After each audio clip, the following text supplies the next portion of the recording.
मीरा भाईंदर की तरह ओळा माजिवडा भी एक जानी मानी और चर्चित सीट मानी जाती है। इस बार के चुनाव में शिवसेना शिंदे गुट से 3 टर्म के विधायक रह चुके प्रताप सरनाईक, शिवसेना उबाटा गुट से ठाणे के उपमहापौर रह चुके नरेश मणेरा और मनसे से संदीप पाचंगे ऐसी तिरंगी चुनावी लड़ाई ओळा माजिवडा में देखने को मिल रही है। मतदान को सिर्फ 2 से 3 दिन बाकी है और इसी बीच शिवसेना शिंदे गुट के उम्मीदवार प्रताप सरनाईक ने प्रेस कॉन्फ्रेंस ली है। इस प्रेस कॉन्फ्रेंस में उन्होंने पिछले सालों में किए कामों का रिपोर्ट कार्ड पेश किया।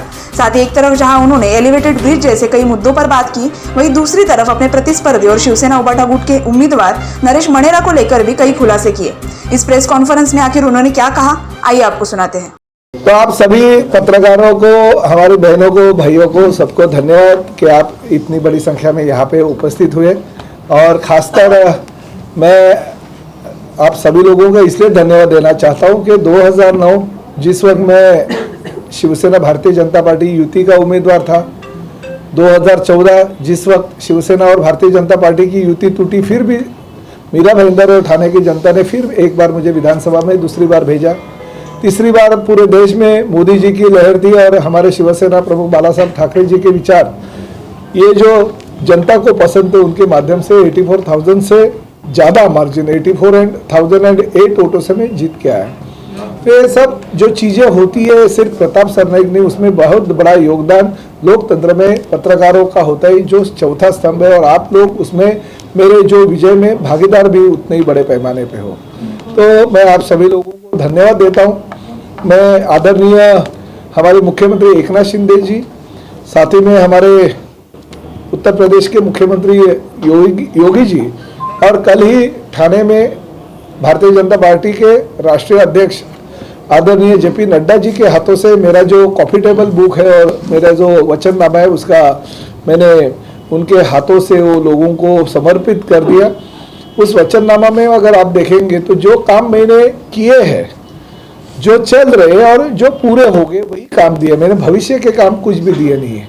उसमें खाली एक बेंगलोर सिटी में अगर रोपवे की सेवा हो सकती है तो मीरा भाईंदर और ठाणे में भी होनी चाहिए, ऐसी मेरी एक संकल्पना है। वो सिर्फ रोपवे छोड़ के बाकी सभी चीज़ें जो है वो मैंने पूरे कर दिए और अभी उसके लिए निधि लेके आया और काम भी चल रहे। आप तो जानते हो कि पिछले 2 सालों से मैंने सिर्फ और सिर्फ मीरा भाईंदर शहर के लिए 3,000 करोड़ से ज़्यादा निधि हमारे मुख्यमंत्री एकनाथ शिंदे साहब के माध्यम से राज्य शासन से लाया। तो बहुत सारा निधि जो है हमने MMRDA से लाया, जिसकी वजह से सीमेंट कंक्रीट के काम पूरे के पूरे मीरा भाईंदर शहर में चल रहे।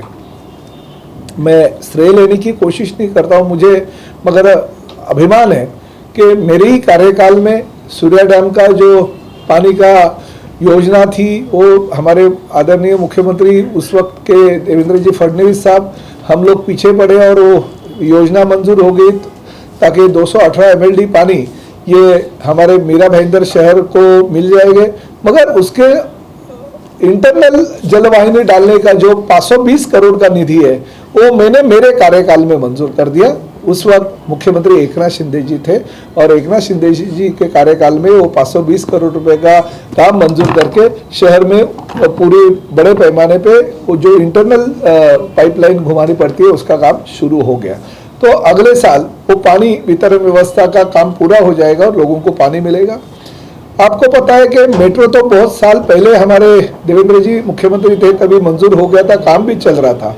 मगर उस मेट्रो के बीच में कुछ टेक्निकल चीज़ें थी, तो मैंने उस वक्त के कमिश्नर राजीव और एडिशनल कमिश्नर सोनिया सिटी जी को बताया, जो विधिमंडल में मैंने आवाज़ भी उठाया था उसके बारे में, कि अगर नागपुर में मेट्रो का एलिवेटेड अगर ब्रिज हो सकता है, रास्ता हो सकता है, तो मीरा भाईंदर में भी होना चाहिए। और उस माध्यम से मीरा भाईंदर में एलिवेटेड ब्रिज हो गया और उसका लोकार्पण भी हो गया। बाकी का काम तो चल रहा है, मगर काम इसलिए स्लो हो गया क्योंकि मीरा भाईंदर में डोंगरी में जो अभी कारशेड को सैंक्शन मिल गया, उसके पहले राई मुर्दा मोरुआ में कारशेड का आरक्षण डाला था और लोगों का, खासकर हमारे किसानों का, भूमिपुत्र का विरोध था, इसलिए वो कारशेड वहाँ पे हमने शिफ्ट कर दिया और डोंगरी में ले गए। उसकी निविदा प्रक्रिया पूरी होगी और जगह पे अभी काम भी चालू हो जाएगा। तो मेट्रो अगले साल हम लोगों को समर्पित करके देंगे। साथ में मेट्रो 4 जो गायमुख से कासारवडोली और कासारवडोली से वडाला है, उसको पैरेलल मेट्रो 10 जो सैंक्शन हो गई है, तो गायमुख से लेके दहीसर चेक नाका यानी मेट्रो 9 को जोड़ने का काम हम अगले साल कर देंगे, मगर ये जो मेट्रो 9 है उसका लोकार्पण कर देंगे हम। तो ये जो 3 चीज़ है, तो 3 चीज़ के लिए 2025 से बहुत महत्वपूर्ण साल है मीरा भाईंदर के जनता के लिए, वो तो हम करेंगे। मगर एक खुशी की बात ऐसी है कि इलेक्शन के कार्यकाल में आपको शायद पता होगा कि 6-8 महीने पहले ही मैंने आरक्षण क्रमांक 302 जो है अस्पताल के लिए रिजर्व भूखंड था, मगर कुछ अधिकारियों ने गलत तरीके से प्लान सैंक्शन कर दिया था और उसकी वजह से हमें अस्पताल की जगह नहीं मिल रही थी और कोर्ट में भी डेवलपर गया था, हम भी कोर्ट में गए थे। मगर फिर ऐसे कहा जाता है कि जब तक हम नाक नहीं दबाते तो कोई किसी का मुंह नहीं खुलता है। अभी डेवलपर ने अपना मुंह खोल दिया, उसको पता चला कि 300 से ज़्यादा उसने बुकिंग कर दिए थे। हमने आर्थिक जो गुने शाखा थी उसके ऊपर कंप्लेंट भी की थी, रेरा के पास मैंने खुद मेरा लेटर भेजा था, राज्य शासन के पास कंप्लेंट कर दी थी और उसका नतीजा ये निकला कि डेवलपर अभी कॉरपोरेशन का जो हक है, मीरा भाईंदर शहर की जनता का जो हक है वो देने के लिए तैयार हो गया। यूडीसीपीआर की जो तरतूद है, राज्य शासन का जो नियम है, वो नियम के अनुसार जो प्लॉट एरिया उसमें से 40% जगह और साथ ही में जो प्लॉट एरिया रहेगा उसका 25% का कंस्ट्रक्शन ये फ्री ऑफ कॉस्ट हमको कॉरपोरेशन को बांध के देने को तैयार हो गया और उस तरह का एफिडेविट कोर्ट में डाल रहा है। और बहुत ही अच्छी तरह से अगर वो इमारत का काम जल्दी पूरा हो गया तो 500 बेड का अस्पताल मीरा भाईंदर शहर की जनता के लिए मिलेगा। जैसे Indira Baburao Sarnaik cashless hospital 100 bed का मिला, इसी तरह से ये कैशलेस हॉस्पिटल 500 बेड का, और उसमें साथ में हम लोग प्रोविजन ये कर रहे हैं कि वहाँ पे डॉक्टर और नर्सेस की निवास की भी व्यवस्था होनी चाहिए ताकि डॉक्टर और नर्सेस को बाहर से आना नहीं पड़े। उसी अस्पताल के ऊपर के 4 या 3 फ्लोर पे उन लोग की रहने की व्यवस्था भी होनी चाहिए। इस तरह का हम प्लानिंग भी कर रहे हैं। तो ये चीज़ जो है मीरा भाईंदर शहर को हम देने जा रहे हैं। साथ ही में आपको पता है कि चेला रिवर फ्रंट का काम चालू हो गया, हमारे घोड़बंदर क्रीक डेवलपमेंट का काम चालू हो गया, घोड़बंदर किले का काम पूरा हो गया, हमने लोकार्पण किया और एडिशनल 10 करोड़ की निधि भी हमने वहाँ के लिए लेके आए। साथ ही में हमारा पहला स्काई वॉक बनने वाला है। आज तक तो पेपर में अलग अलग जगह पे स्काई वॉक की न्यूज़ सुनते थे, मगर पहला स्काई वॉक हम मना रहे हैं घोड़बंदर खाड़ी किनारा से लेके हमारा जो घोड़बंदर किला है और घोड़बंदर किले से शिवसृष्टि तक का ऐसे 900 मीटर का वो स्काई वॉक बनेगा। ग्लास का 65 करोड़ का वो स्काई वॉक है और उसकी निविदा प्रक्रिया पूरी होकर काम भी जगह पे चालू हो जाएगा। शिवसृष्टि के लिए पिछले महीने में राज्य शासन ने मंजूर कर दिया और 54 करोड़ की शिवसृष्टि को भी सैंक्शन दे दिया। बाला साहब ठाकरे जी के नाम का जो कला दालन है उसका लोकार्पण हो गया, थोड़ा काम उसमें बाकी है, फिर भी उसका लोकार्पण हो गया। छत्रपति शिवाजी महाराज का अश्वारूढ़ पुतला का भी लोकार्पण माननीय मुख्यमंत्री जी ने किया। हमारे आनंद दिघे जी के नाम का जो मैदान है उसके बाजू का जो तालाब है वो तालाब का म्यूजिकल फाउंटेन बहुत जोर शोर से चल रहा है। हज़ारों लोग वहाँ पे आके म्यूजिकल फाउंटेन का आनंद ले रहे हैं। तो जरीमरी तालाब के पास भी म्यूजिकल फाउंटेन का काम पूरा हो गया, वो भी लोग देखने आ रहे हैं। ऐसे बहुत सारे विकास के काम है, जैसे लता मंगेशकर के नाम का नाट्यगृह पूरा होकर लोकार्पण हो गया और इंदिराबाई बाबूराव सरनाईक जी के नाम का जो अस्पताल है 100 बेड का वो भी अभी बहुत ही अच्छी तरह से चल रहा है। लोगों को बहुत सुविधा उसके माध्यम से मिल रही है। सभी समाज भवन के काम चल रहे हैं। बहुत सारे ऐसे प्रकल्प है, रास्ते जो सीमेंट कंक्रीट के हैं वो भी काम चल रहे हैं। तो अगला साल 2025 ये मैं मीरा भाईंदर शहर का ये जनता के लिए समर्पित करना चाहता हूँ कि वो 1 साल में मीरा भाईंदर के जनता को मेट्रो और साथ ही में यह अस्पताल का काम चालू हो जाएगा और पानी की जो समस्या है वो उससे मुक्ति देने के लिए ये 218 MLD पानी की योजना जो है लोगों तक मैं कार्यान्वित कर दूंगा। सर, आपने भाईंदर में बाहर गांव की गाड़ियों को रोकने की बात की, जो मेल एक्सप्रेस गाड़ी है। हालांकि रेलवे ने 1,64,000 करोड़ का प्रोजेक्ट सैंक्शन किया महाराष्ट्र में, लेकिन ट्रेन तो पटरी पर चलती है, सड़क पर तो चलती नहीं। तो ये जो 100 नई और ट्रेन चालू करने की भी बात की है, तो ये भाईंदर में जो ट्रेन रोकने की जो बात आपने संकल्पना की है, ये 5 सालों में होगा या अगले 5 सालों में? नहीं, देखिए मुझे तो लगता है राजस्थान जाने वाली और 2 या 4 गाड़ियां रुकाने की बात हमारे यही हफ्ते जो रेलवे मंत्री यहाँ पे आए थे तभी उन्होंने हमें मीरा भाईंदर की जनता को आश्वासन दिया है कुछ गाड़ियाँ रोकने की। मुझे एग्जैक्ट कौन सी गाड़ियाँ हो मुझे पता नहीं, मगर उन्होंने आश्वासन दिया है रेलवे मंत्री ने। सर, जैसे आपने कहा कि आरक्षण क्रमांक 302 उसका प्लान सीसी अधिकारियों ने गलत तरीके से पास कर दिया था, तो उन अधिकारियों पे और कमिश्नर पे कार्रवाई करने की मांग आप करेंगे क्या? देखिए, मैं पॉजिटिव आदमी हूँ, आप जो बोल रहे हो एकदम हकीकत है, सही बात है, मगर मैं पहले ये सोच रहा हूँ कि अधिकारियों के ऊपर कार्रवाई तो होनी ही चाहिए, मगर वो मैं बाद में करूँगा सेकेंड फेज में। फर्स्ट फेज मेरा ऐसा है कि जो हमारी प्रॉपर्टी है वो पहले हमारे ताबे में आनी चाहिए। जो 40% जगह है और 25% का कंस्ट्रक्शन है वो पहले मैं ताबे में पोजीशन में ले लूँगा और उसके बाद में आप जो बोल रहे हो वो कार्रवाई करने की मांग करूँगा। सर नाइक साहब, आप बड़े भाग्यशाली हैं कि 4 बार चौथी बार आप खड़े हुए, सामने वाले के अता पता लापता रहता है, लोग पूछते हैं कि सामने कौन खड़ा है। तो जीत तो आपकी निश्चित है, लेकिन कितने रिकॉर्ड मतों से इस बार जीतेंगे, ये क्या अनुमान लगाएंगे? देखिए, मैं आपका चैनल हमेशा देखता हूं और आपकी आवाज़ भी मुझे बहुत पसंद है। जिस तरीके से आप न्यूज़ बताते हो ना, बहुत ही पसंद है। और मैं लोगों को भी, मेरे गाड़ी में बैठते ना, उनको भी सुनाता हूं कि किस तरीके से आप लोगों को आपके चैनल के माध्यम से आपकी न्यूज़ दिखाते हो। एक बात मैं आपसे खुद पूछता हूँ कि 15 सालों में जो लोगों ने मुझे विजयी बनाया, विधायक के तौर पे बनाया, तो जनता तो पूरी की पूरे तरह से खुश तो कभी रहती नहीं है। तो 15 साल में अगर मैंने विधायक के तौर पे काम किया तो आप ऐसे समझते हो कि मैंने कुछ ना कुछ काम किया है। ये पहली बात मैं आपको बताता हूँ।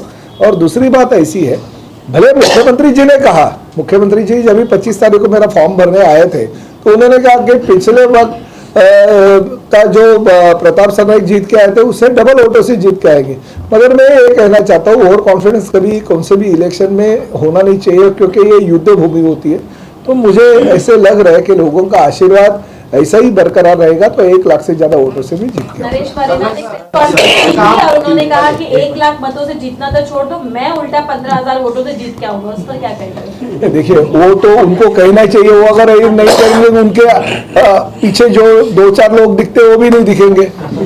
और कुछ लोग तो मैंने भी उसमें रखे कि बाबा जरा उनको, अरे भाई मेरी पुरानी पार्टी है तो थोड़ा सा तो पुराने पार्टी के लोगों को संरक्षण देना मेरा कर्तव्य है। इसी को ऐड ऑन करते उन्होंने ये इल्जाम लगाया आपके ऊपर, इल्जाम कि प्रताप सरनाइक ने ज्यादातर उद्घाटन में बिलीव किया है, काम कौन से पूर्ण हो उनसे पूछो। ये मनेरा साहब का इल्जाम है सर। बराबर है, मगर मेरा ऐसा कहना है कि मीरा भाईंदर की शुरुआत कहाँ से होती है और खत्म कहाँ पे होती है, बाउंड्री ओवड़ा माजूड़ा की, ये भी उनको अभी तक पता नहीं है मेरा। तो इसका जवाब तो मेरे से ज्यादा आप लोग देना चाहिए, क्योंकि 15 साल से तो आप मुझे नजदीक से जानते हो। मगर फिर भी क्या रहता है हर इंसान को, देखिए इलेक्शन के दौरान ये जो चीज़ें हैं ये तो करनी ही पड़ती है, अगर ये नहीं करेंगे तो चलेगा। नरेश मनेरा जी मेरे अभी भी, पहले भी मित्र थे, आज भी मित्र हैं और कल भी रहेंगे। जिस वक्त आपको शायद किसी को पता नहीं रहेगा, मगर कुछ सालों पहले जब भी हमारे धर्मवीर आनंद दिघे जी साहब थे तो नरेश मनेरा जी नगर सेवक थे और उन दौरान जकात चोरी बहुत बड़े पैमाने पे होती थी। और दिघे साहब कभी भी कुछ गलत चीजें अगर होती है ना तो उसको माफी नहीं रहती थी। उनका दरबार में आपने धर्मवीर पिक्चर देखा है? हाँ, उनको चुकीला माफी नहीं। तो कुछ गलतियां मनेरा साहब की वजह से हो गई थी, तो जकात चोरी के एक प्रकरण में उनको 2-3 महीने जेल में दिघे साहब ने डाल दिया था, क्योंकि हकीकत थी। तो जेल के अंदर थे। तो जेल के अंदर आने से बाद शिव सैनिकों ने उनको नकारा, क्योंकि दिघे साहब का गुस्सा ऐसा होता है कि उनके साथ जाएंगे, उनकी भी ये नहीं होती थी, क्योंकि गलत वो कभी सहन नहीं करते थे। तो उसके बाद में दिघे साहब का ये होने के बाद में वो राजनीति से बाहर चले गए थे। मगर उसी दौरान मेरी 2009 की इलेक्शन आ गई, तभी दिघे साहब नहीं थे। तो 2009 में उन्होंने मेरे साथ काम किया, मनेरा जी ने। जब भी पहला मेरा इलेक्शन था तभी एज अ शिवसैनिक करके मैं रिक्वेस्ट किया उनको कि शिवसेना को ये टिकट मिली है और नया कॉन्स्टिट्यूंसी हो गया, तो उन्होंने मेरे लिए काम किया। फिर मैंने उनको रिक्वेस्ट किया कि आप अभी राजनीति में आ जाओ, कितने आप कार्यकर्ता होते हैं। राजनीति में आने के बाद 2012 में पहली बार उनको मैंने टिकट दिलवाया शिवसेना का नगर सेवक का, और फिर टिकट देने के बाद वो एकदम कांटे की टक्कर थी। तो मैंने उस वक्त हमारे पुराने जो मित्र थे, संजय पांडेल नाम के नगर सेवक थे, उनको हमारे पार्टी में दिया, जो राष्ट्रवादी कांग्रेस में थे, और मुकेश ठुमरे नाम का एक बहुत ही बड़ा कार्यकर्ता था, उसको भी ले लिया लास्ट मोमेंट, यानी 4 दिन पहला। उसकी वजह से पहली बार वो 300 वोट से जीत गया है। फिर वापिस 5 साल के कार्यकाल में कुछ गलतियां शायद होती है, इंसान होता है, गलतियां तो होती रहती है, कभी मुझसे भी गलतियां होती है। तो फिर वो तकलीफ में आ गए, क्योंकि इंडिपेंडेंट कैंडिडेट से वो 300 वोटों से ही खाली जीते थे। फिर मैंने, क्योंकि पैनल तो मुझे लेके आना था शिवसेना का, मेरे कॉन्स्टिट्यूंसी का, फिर मैं वापिस जो रवि घरत नाम के कैंडिडेट थे उनको हमारे पार्टी में ले लिया, और वो पैनल में उनके साथ जोड़ दिया मैंने 4 जन के पैनल में। फिर वो पैनल जीत के आया, मगर बीच में शायद उनको ऐसा, क्योंकि मीरा भाईंदर के बहुत सारे नगर सेवक हमारे साथ में शिंदे साहब के नेतृत्व में, ठाणे के तो पूरे के पूरे आ गए, ये हमारे नरेश मनेरा जी छोड़ के। बीच में वो लोकसभा में आ रहे थे हमारे पास, मगर कुछ शायद कुछ ये हुआ, उनको विधानसभा लड़नी होगी, फिर वो उस वक्त आए नहीं। फिर अभी वो इलेक्शन में लड़ रहे हैं, मगर उनको मैं शुभकामनाएं देता हूँ, क्योंकि कैंडिडेट है, हर कैंडिडेट को शुभकामनाएं देना चाहिए। तो मैं इसी तरह से नहीं, क्यों ये मैं बात बताया, हमारे अमित तिवारी जी ने कुछ आज आर्टिकल मैंने तिवारी जी का पढ़ा था नवभारत टाइम्स में, उन्होंने एक वर्ड लिखा था, इसलिए मैं ये चीज़ें आप लोगों को बताना चाहता हूँ, बता दिया ताकि आप लोगों को भी पता चले कि बाबा हमारे कैंडिडेट सामने कौन है। सर आपने काम बहुत किया है। 2019 में मैंने आपके मैनिफेस्टो में देखा था, आपने पानी का मुद्दा डाला था। इस बार के मैनिफेस्टो में पानी का मुद्दा है, ये मुद्दा कब खत्म होगा पानी का? कब? अगले साल खत्म हो जाएगा, सरनाइक साहब साल में पूरा खत्म हो जाएगा, मैं प्रॉमिस करता हूँ। सरनाइक साहब, जितना विकास कार्य, ऐतिहासिक विकास कार्य 146 में हुआ, धन्यवाद, उतना 145 में। अरे भाई मैं 146 का उम्मीदवार हूँ, मैं 145 के बारे में, लेकिन आप मीरा भाईंदर के एमएलए मानते बराबर है, मगर अभी मैं 146 का कैंडिडेट हूँ। जब भी 23 तारीख आएगी, मैं पूरे मीरा भाईंदर शहर का विधायक बनूंगा फिर एक बार।